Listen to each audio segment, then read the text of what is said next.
لوہے کی جو کڑیاں تھی وہ اندر گھس گئی، جس کی وجہ سے حضور کے 2 دانت مبارک شہید ہوئے۔ وہ لوہے کی ٹوپی تو نکال دی گئی، لیکن جو کڑی تھی، جو دانت تھا، وہ حضور کے رخسار پاک پر اندر چبھا ہوا۔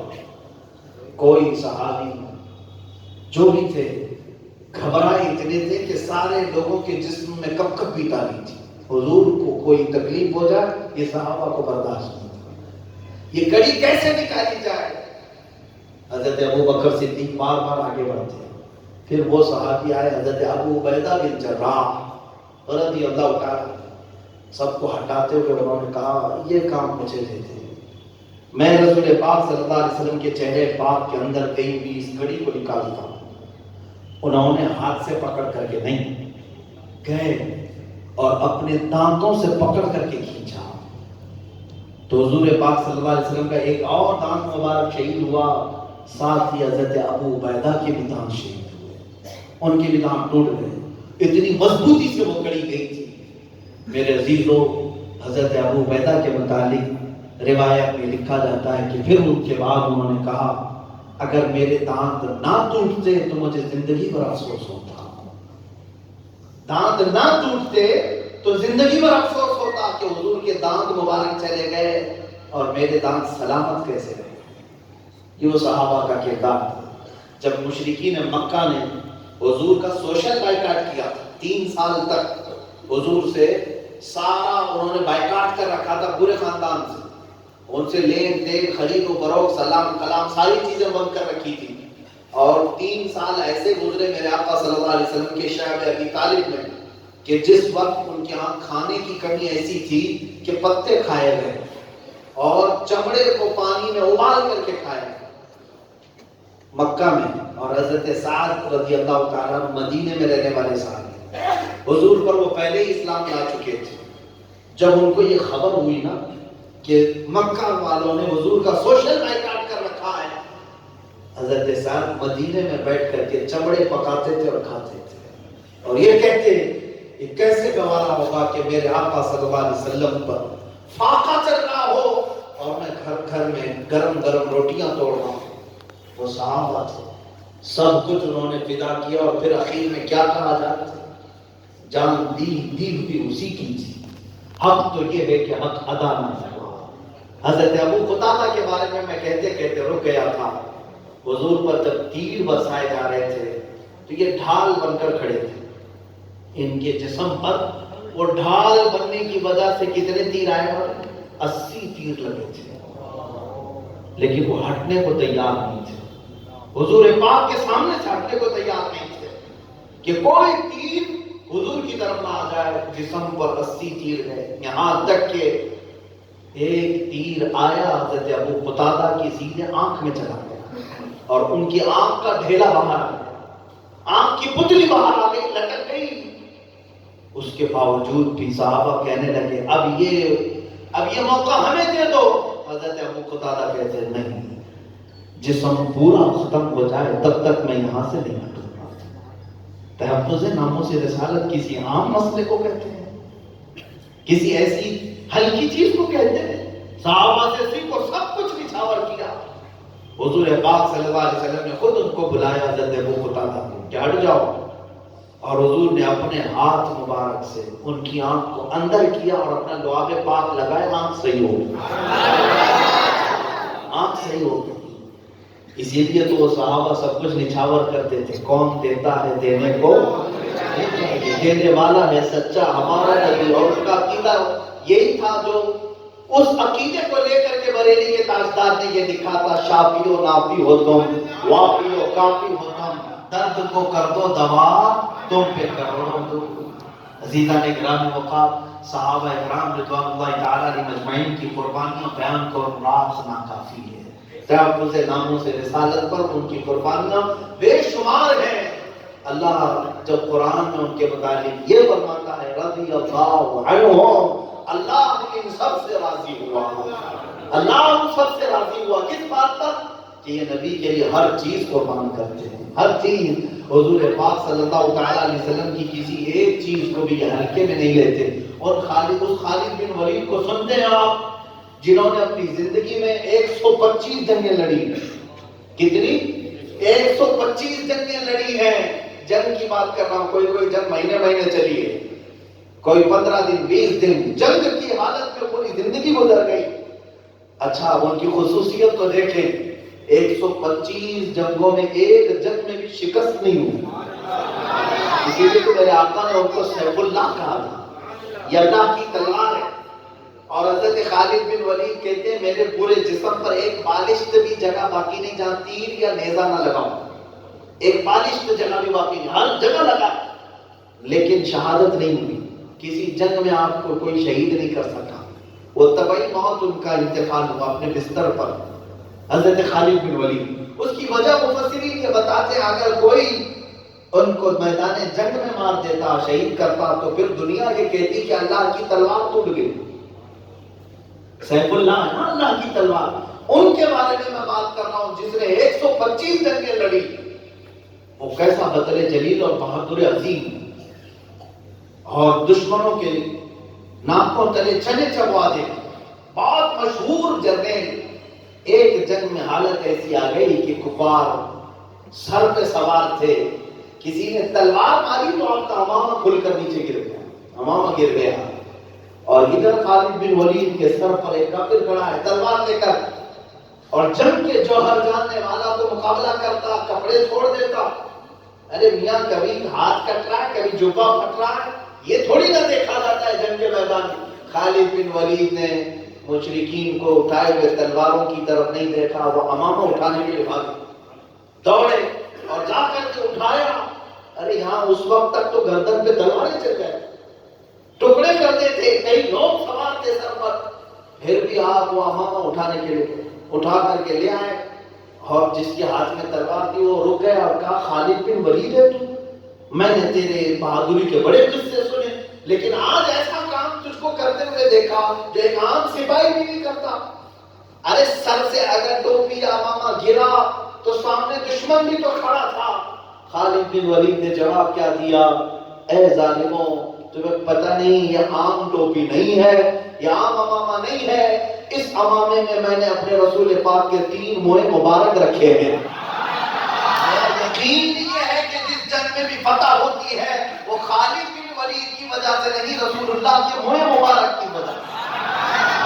اور میں اپنی ساری چیزیں برداشت کر سکتا ہوں, لیکن رسول پاک کا موئے مبارک زمین پہ آئے یہ مجھے گوارا نہیں. میں اٹھانے کے لیے اپنی جان دے سکتا ہوں. 3 موئے مبارک اٹھانے کے لیے دشمنوں کے سامنے گردن دینے والا اللہ نے اسی کو سیف اللہ بنایا. عزیزہ نے گرامی وقار, حضور پاک صلی اللہ تعالیٰ علیہ وسلم کی کسی بھی چیز کو صحابہ کرام ہلکے میں نہیں لیتے. کبھی کسی ایک صحابی حضرت انس بن نضیر ہیں, باتیں لگی آ رہی ہیں, میں آپ کے سامنے عرض کر رہا ہوں, اس لیے کہ میں نے شروع میں ہی کہا حضرت نے اور انتظامیہ نے مجھے یہ جو عنوان دیا ہے یہ میری پوری زندگی کا عنوان, آپ کی پوری زندگی کا عنوان. حضرت انس بن نضیر حضور کے قریبی صحابی, رازدار بھی کہہ رہے, حضور ان کو ساتھ رکھتے. قباء کی مسجد میں نماز پڑھ کر کے حضور نکلے تھے, ایک خط آیا, کوئی قاصد خط لے کر کے آیا, مکہ والے جنگ کی تیاری کر رہے ہیں اور اس میں سب پوائنٹ لکھے ہوئے تھے. حضور نے حضرت انس کو دیا, ان کا گھر قریب میں تھا, مسجد قباء کے قریب. اکیلے میں بلایا, کہا انس یہ پڑھ کے سناؤ کیا کیا ہے. خط حضرت انس نے پڑھ کر کے سنایا, خط بند کر دیا. حضور نے فرمایا یہ راز ہے تیرے اور میرے بیچ میں, کسی کو خبر نہیں ہونی چاہیے, تیرے اور میرے بیچ میں یہ راز ہے.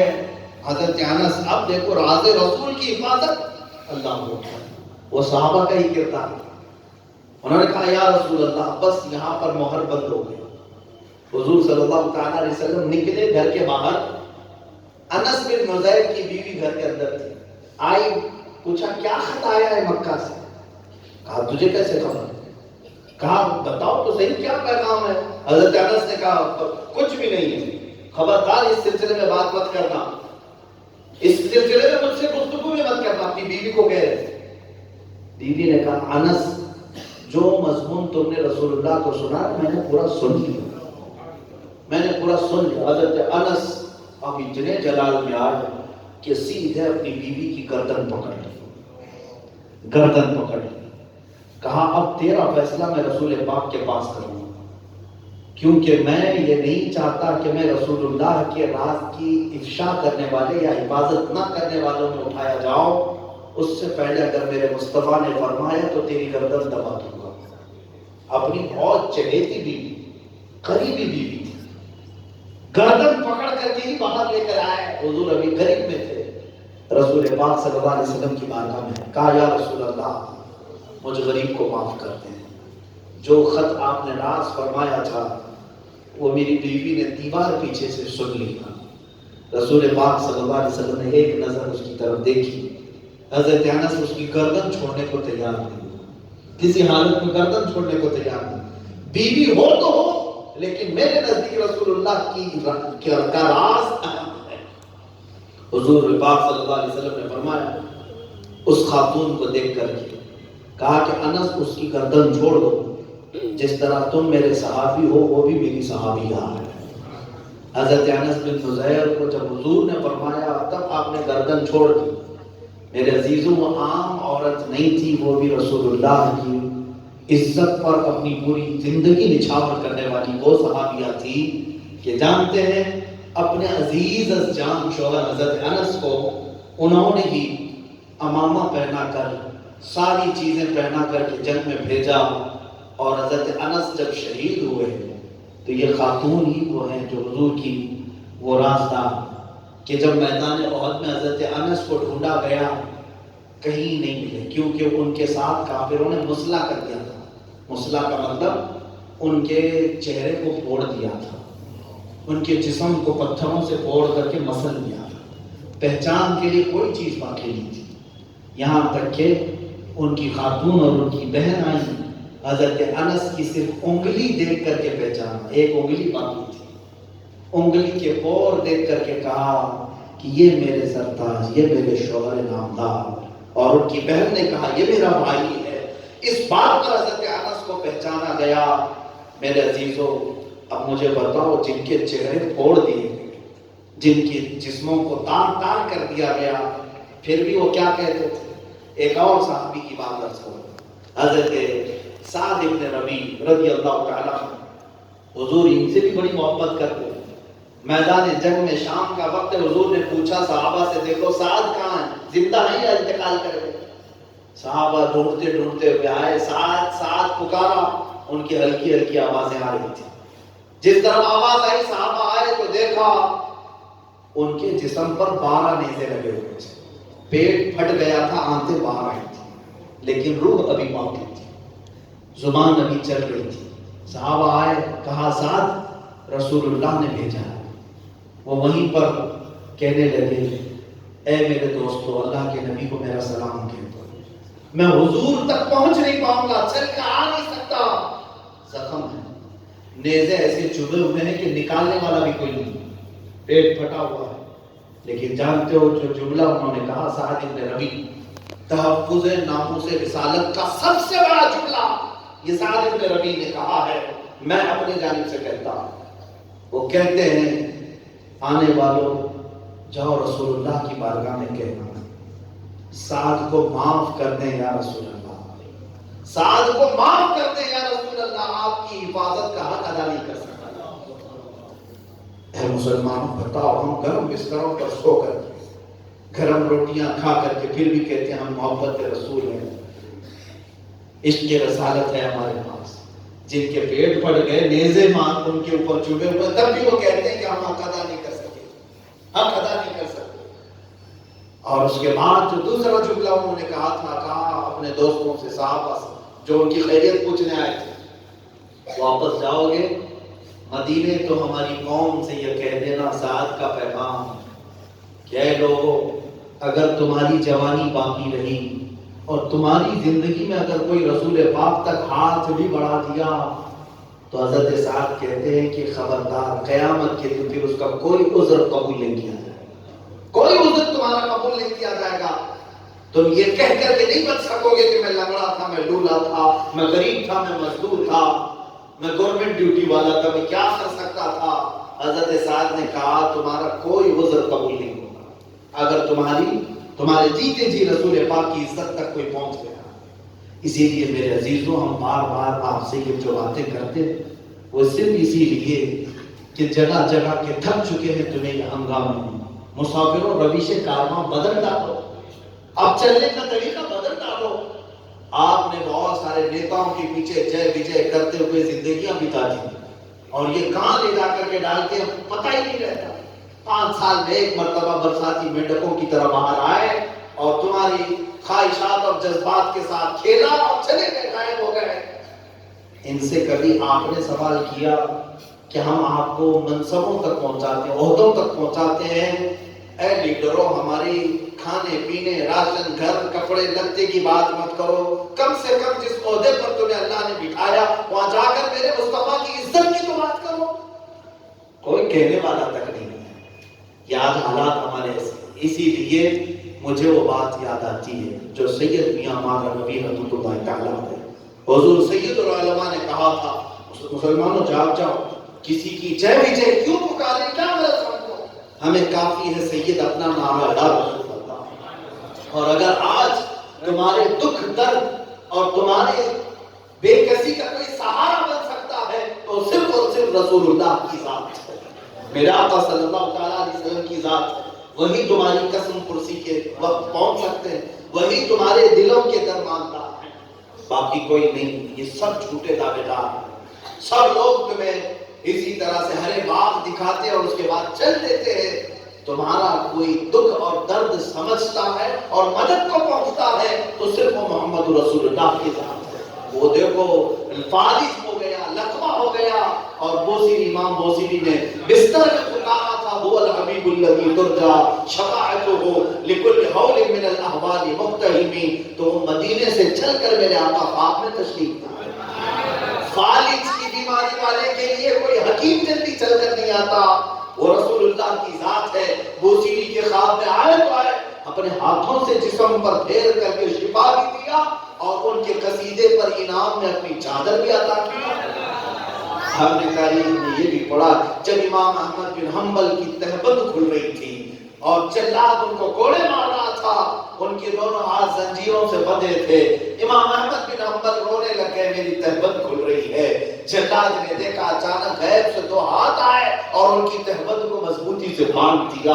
اس کے بعد احمد بن حنبل ہنسنے لگے اور جلاد سے کہنے لگا مار تو کوڑے اور مار اور کوڑے مار. وہ یعنی حیرت میں آ کر کے کوڑا رکھ دیا اور پوچھا یہ کیا ہوا؟ تیری لنگی تیری تہبند کھل رہی تھی، یہ کون آیا جو تیری تہبند کو سنبھال دیا؟ امام احمد بن حنبل نے اپنی وارثگی میں کہا تھا جس کے لیے کوڑے کھا رہا تھا وہ ہاتھ آ گئے. اور یہی تو مسلمانوں ہمارا عقیدہ بھی یہی ہونا چاہیے کہ مرو بھی تو حضور کی نام پر، کہ ہم قبر میں جاتے ہیں تو بھی ہمارے بزرگوں نے ہمیں یہ عقیدہ دیا ہے. فرشتے اگر آتے بھی ہیں تب بھی ہم یہ کہتے ہیں اب تو پائے ناز سے اے فرشتوں کیوں اٹھو، اب تو پائے ناز سے اے فرشتوں کیوں اٹھو، مر کے پہنچاؤ یہاں اس دل ربا کے واسطے. یا رسول اللہ صلی اللہ تعالیٰ علیہ وسلم، حضور پاک صلی اللہ تعالیٰ علیہ وسلم کے لیے ہی امام اہل سنت نے فرمایا تم آج یہ سمجھ لو، آج یہ سمجھ لو کہ تمہارے دکھ تمہارے درد اور تمہارے غم میں کوئی پرسان حال ہے تو مدینے کا تاجدار ہے. اس رسول پاک کی ذات کو ہم نے پڑھا ہے ہرن اپنے بچوں کی جدائی پر روئے تو میرے آقا بے قرار ہو جائیں اور اس کی ضمانت کے لیے ہرن کے شکاری کو کہیں کہ اسے چھوڑ دے اپنے بچوں کو دودھ پلا کر آئے گی. یہ واقعہ بھی آپ نے سنا ہوگا. حضور منبر پر خطبہ دے رہے تھے، وہ لکڑی جس کو حضور پکڑ کر کے خطبہ دیتے تھے اسے چھوڑ دیا، لکڑی نے رونا شروع کیا. حضور خطبہ چھوڑ کر کے آ گئے، اس لکڑی کو اٹھایا سینے سے لگایا. وہ رسول محتشم صلی اللہ علیہ وسلم ہرن کے رونے کو برداشت نہیں کر پاتے، لکڑی کا رونا نہیں دیکھ سکتے. تم تو امتی ہو، میرے مصطفیٰ کے غلام ہو، ایک بار اگر ان کے دربار سے وابستہ ہو گئے تو پھر دیکھنا جس رات کو بھی تم پکارو گے میرے آقا کو وہ آقا ضرور تمہارے اپنے دیدار سے مشرف کریں گے. سنا ہے آپ ہر عاشق کے گھر تشریف لاتے ہیں. یا رسول اللہ میرے گھر میں بھی ہو جائے چراغاں، میرے دل میں بھی ہو جائے روشائے چراغاں یا رسول اللہ۔ عزیزان گرامی، اعلیٰ حضرت کے اسی شعر پر میں اپنی گفتگو کو سمیٹتے ہوئے ختم پر لاتا ہوں۔ تم سمجھ لو آج کی زمانے میں کوئی تمہارا دوسرا درماندہ نہیں ہے، کوئی تمہارا دوسرا آسرا و سہارا نہیں ہے۔ جان لو آج لے ان کی پناہ، آج مدد مانگ ان سے، پھر نہ مانیں گے قیامت میں اگر مان گیا۔ اپنی ساری زندگی حضور کی طرف کر دو، اپنا رخ ان کی طرف پھیر دو، اپنی زندگی کا چلنا پھرنا حضور کی طرف کر دو۔ اسی کو ناموس رسالت کی حفاظت کہتے ہیں۔ یہ نہیں کہ صرف زبان سے تم کہو ہم حضور کی عزت پر مرتے، نہیں میرے عزیزو، حضور کی سنتوں کے لیے اپنی ساری قربانیاں دے دو۔ اگر دنیا تمہیں تانا مارتی ہے تو مارنے دو، تمہاری داڑھیوں کو یہ نوچتی ہے تو نوچنے دو۔ تم نے ان کے لیے داڑھی نہیں رکھی، میرے مصطفیٰ کے لیے رکھی ہے۔ ہم نے چہرہ اگر سجایا ہے تو اس لیے کہ آج نہ کل ہمارا جنازہ اٹھے گا اور قبر میں ہم جائیں گے۔ قبر میں کوئی نیتا کوئی دوست ہمارے سامنے نہیں ہوگا، وہاں تو صرف اور صرف تاجدار مدینہ کو منہ دکھانا ہے، میرے آقا کو منہ دکھانا ہے۔ ان کے لیے میں نے اپنے چہرے کو سجایا ہے۔ اگر آج دنیا تمہیں چھوڑ دیتی ہے سنتوں کی بنیاد پر تو چھوڑنے دو، ساری دنیا روٹھ جائے، اللہ کا نبی تمہارا ہو جائے، بس اتنی زندگی کافی ہے۔ اعلیٰ حضرت نے اسی کو کہا تھا، انہیں جانا انہیں مانا، نہ رکھا غیر سے کام، للہ الحمد میں دنیا سے مسلمان گیا۔ عزیزان